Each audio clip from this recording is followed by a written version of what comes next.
Welcome to Ask the Lynnwood Cop. I'm Teresa Whipple, and good morning, Sergeant Langdon. Good morning.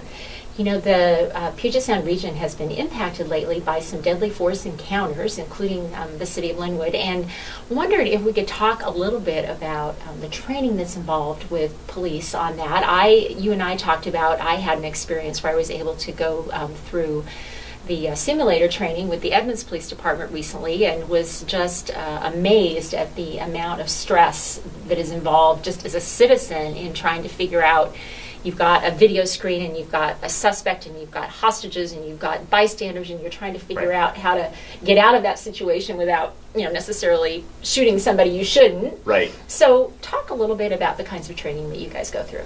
Sure.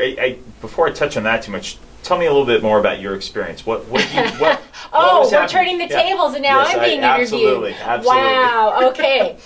Well, my experience is that I was overwhelmed by all the choices that I had, and of course it was a handgun that was, didn't shoot real bullets, right. But I was kind of pointing with, I think it was a laser, to the screen and trying to shoot at somebody, and finding that I was totally distracted by all the things going on, and you have so much movement, and you can't figure out how to, not to mention I'm not an experienced shooter, but to try to make those decisions in a split second was very overwhelming, and I can't even imagine. You guys face that all the time.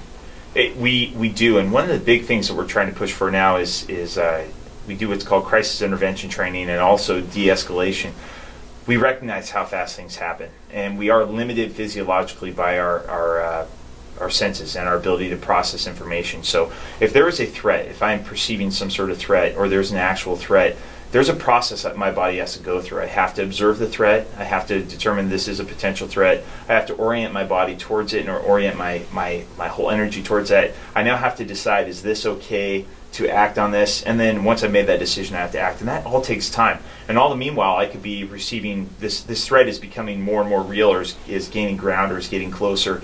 And this is things where split-second decisions have to be made, and it's a tough thing. And so we realize that if there are times and there are opportunities for our officers to back off a little bit, and that's not always the case. We aren't always given the luxury to be able to back off. Oftentimes we're confronted with these situations, and what we ask is and yes, there is training that we receive, but we are still physiologically limited in our ability. We are humans. Yeah. And so, and it sounds like a platitude, something we throw out there, some sort of hollow excuse for dealing with a very dynamic situation, but we are forced to make some very profound decisions that could potentially take somebody's life in a matter of a couple seconds, sometimes a split second, with very limited information. Right. And this could be happening in the dark of night. This could be happening when, again, these circumstances are unfolding.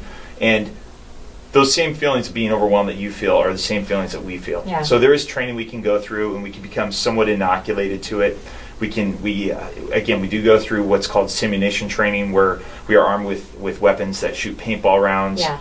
And we try to make scenarios that are as realistic as possible, so that our officers can go through that process of observing, orienting, deciding, and then acting in a more effective and clear way, so that they don't go into a condition where they're not processing information. We want to be able to process information and make as good of a decision as possible, and to act appropriately as quickly as possible. But we're still limited, okay? Yeah. And in those situations, we're given the benefit of knowing that we're about to enter a training type scenario. Yeah. That while there might be a little bit of stress, there might be a little bit of fear, it's still training environment, and we understand that there are safeties built in there. Yeah. And so, what you feel in those scenarios against the screen are the same feelings that I would feel. And so there might be a little inoculation, and over time you become more and more inoculated to it.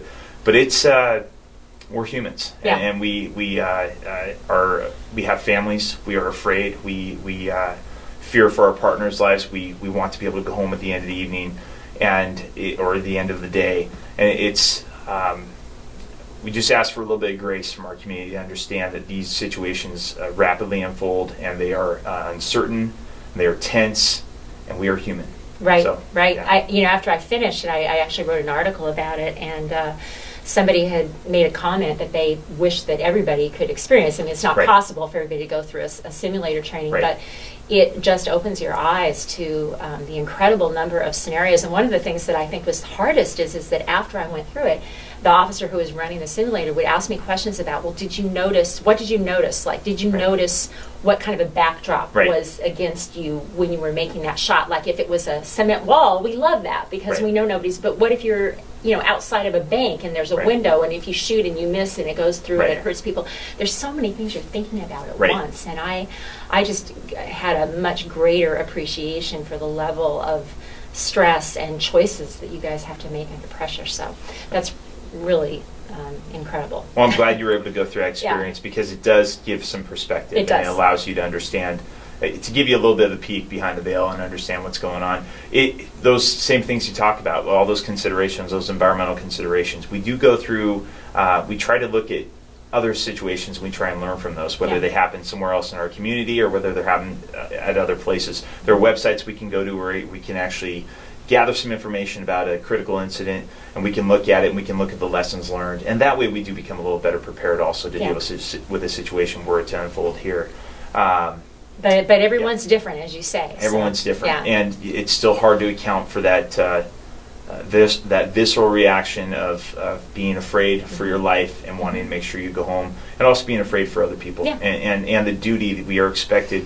We're given the responsibility of making sure our community is safe. So we just Okay. ask for that grace and understanding. Okay, very So, good. Thanks yeah. very much. We'll be back again soon with another episode of Ask the Lynnwood Cop.